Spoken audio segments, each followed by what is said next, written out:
It isn't long before Artie realizes lights along the interstate are actually a lot farther than he had thought. He has no idea how long he's been walking, but it feels like at least an hour, and the road is maybe just a little closer.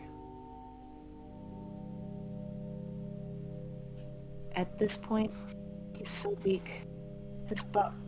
His movements are so uncoordinated that deep down, he knows his body is about to give up. Every dizzy spell, every wave of anxiety, it terrifies the cat that he might have another seizure, and if he does, he knows he won't be getting back up. Artie, please.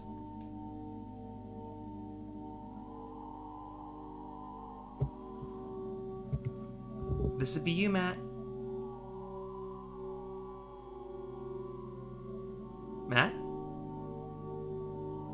Michael's off. Sorry about that. Okay.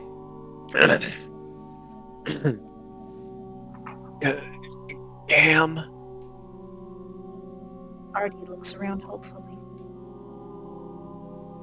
He'd probably start crying right now if Cameron just showed up. If only because he wouldn't be alone anymore. But then Artie sees a pair of headlights, closer than the others. And it gets closer and closer.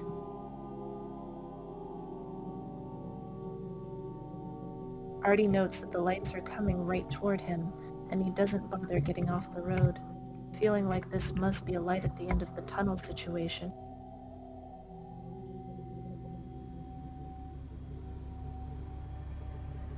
And then the lights slow, and Artie hears the sound of an engine. This is just some rando, I guess. Alright.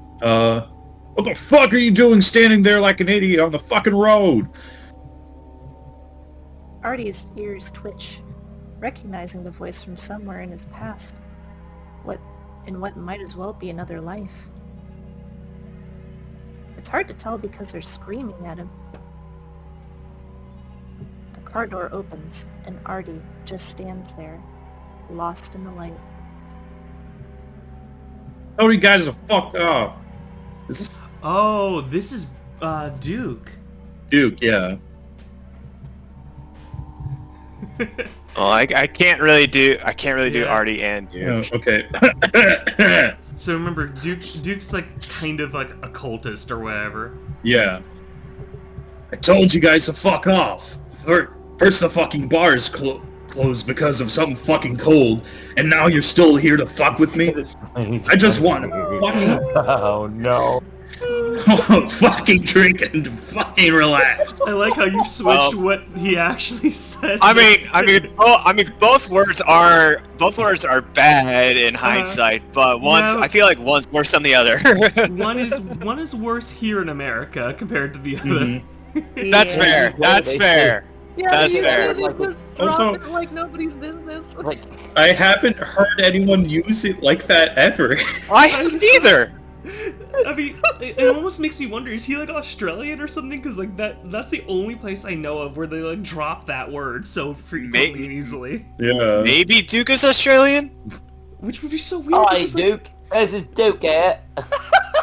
I mean, maybe he's half Australian? Maybe his dad was Australian. Well, the thing is, like, we know like that Cliff was a Batavian, and that's like kind of like a mix of Germany and England. So I guess maybe. I don't know. But Maybe anyway. that's... I don't know. Oh, it's like Cliff doesn't feel like he'd use that language as much, but I don't know. Oh yeah, no, Cliff definitely wouldn't. But then No. again, we also don't Dude. know what Cliff's child would have been like, because That's true. like whoever his son or Yeah. daughter would have been, they would have been then Duke's mom or dad. Because Yeah. yeah, Cliff is Yeah. Duke's grandfather. But yeah, That's true. the other thing that I'm really enjoying is, once again, we're getting more confirmation about when this story takes place, which is February or late February, early March of 2020. Because Yeah. the fucking saw bar that. is The bar's closed due to closed. some The bar's fucking cold. Ah, the memories.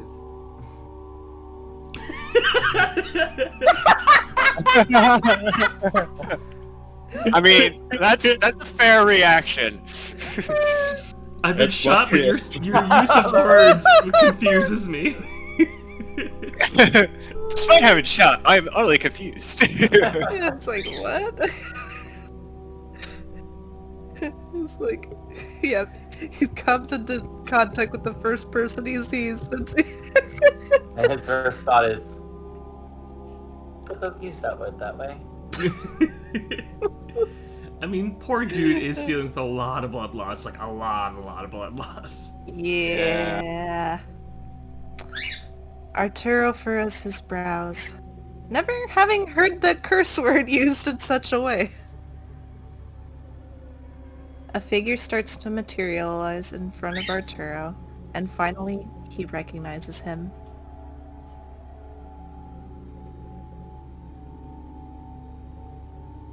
What happened to you?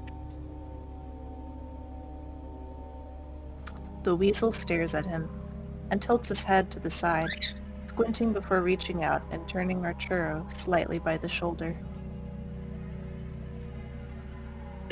There's no way. He couldn't be that fucking...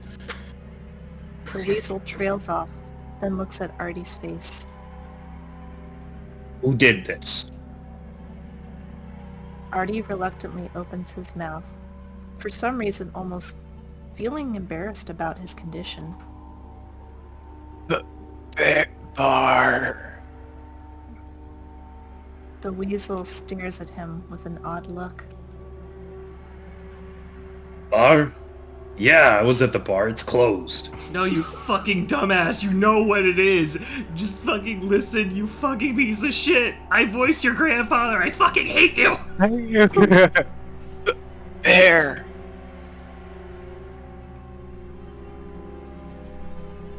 There.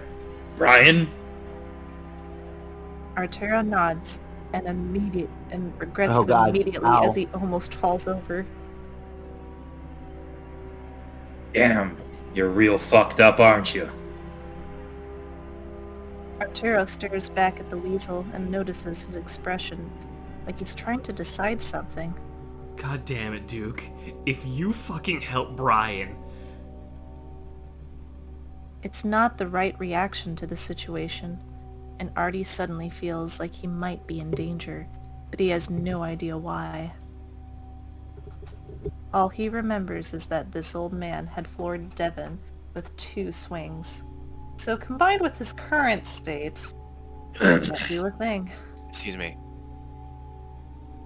Then, the weasel seems to come out of whatever it is he was thinking about. Well, I'll be damned. This is it, then, isn't it? That stupid motherfucker.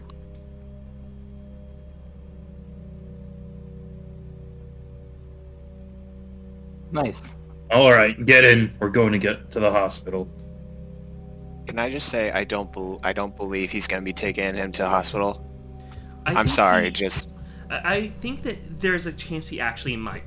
If it wasn't so obvious that these 3 had come out here and were all attacked, because that's the thing is Brian's modus operandi having to grab kids that no one was looking for, runaways, like kids that had just been visiting the town or whatever. These 3 are all adults. They're not like college students who don't have people who are looking for them or anything. Well, and not only that, but actually, and I'm not sure about this weasel. It might be a different version of him because the reason he got pissed at them earlier was because, hey, you're essentially thrill sightseeing The town. in our trauma, Yeah. and so he gets pissed about that. Oh But yeah, that doesn't, was why like- he attacked. Yeah, he wasn't like with Brian ever. Well, I don't know. you gotta remember from the events of Echo, he and Brian were working together for a lot of the different routes in Echo. Mhm. Yeah. And so he's probably has distanced himself since then, but Duke, we know, was capable of doing some heinous shit as well. Yep. But he was very targeted about what heinous things he would do, while Brian was basically just generally malevolent. Mhm. Well, and he was doing. I think when you described him to me, that he was something of a vigilante that was not doing the right thing. He thought Yeah. he was Right? doing He was the right under the thing. impression of trying to help people. Yeah. He's just very bad at it. Like the difference between Brian and Duke is Duke thinks what he does is helpful and what he's doing is going to save people. Yeah, Brian he's is like- just doing things in his own self-interest. Yeah, he was like, we need to save the town, and Cameron and Chase is the reason that this town is going to shit. hmm Which is why, like, even when he's trying to fuck with Devin, Cameron, and Artie, he's like, I'm gonna break your fucking engine, because fuck you guys for living in our trauma. Or for Yep. touring our trauma. And then, yeah. Sightseeing, yeah. Which is why I don't feel like he's pure evil. We'll see though, because what he does now is kind of Yeah, Well, I he mean, does now the kind of only thing I'm define going to one or the point other. out again is that we know that Brian killed Duke's wife, and Duke helped him hide her body. Mm, So Duke really isn't impartial on this. He's also very much addicted to drugs, but the only reason why I think he's helping here is he's seeing the writing on the wall. He knows that they are screwed. They cannot hide 3 men going missing in this town at once. All 3 of them being well documented as going to this town. Mm. mhm.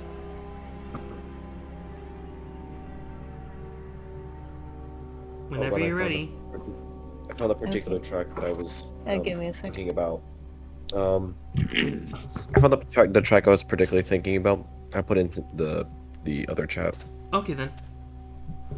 It sounded similar, very, very similar to C418's Tazwell from the Minecraft soundtrack. hmm Mm. Arturo stumbles forward, and once the weasel realizes he's having trouble moving at all, he helps Arturo inside. As he does, the weasel sucks in a breath, grimacing. Jesus Christ.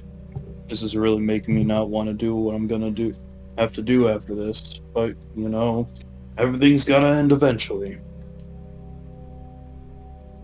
Arturo isn't sure what the old weasel is talking about, but if he's taking him to the hospital, then he's at least on the right track.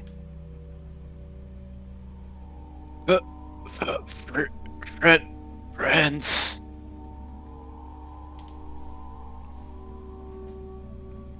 Yeah, I'll call the Peyton PD once I drop you off. Gotta make sure I can beat him back, though. Arturo decides that it's the weasel who's acting strange. But as the strange weasel starts to make a 3-point turn to drive back toward the interstate, Arturo is only grateful. He's done what he can, and now the rest is up to God. He can only pray. So he prays for Devin, Maria, and himself. Because if he survives, and he knows the road in front of him is long, fractured, and broken,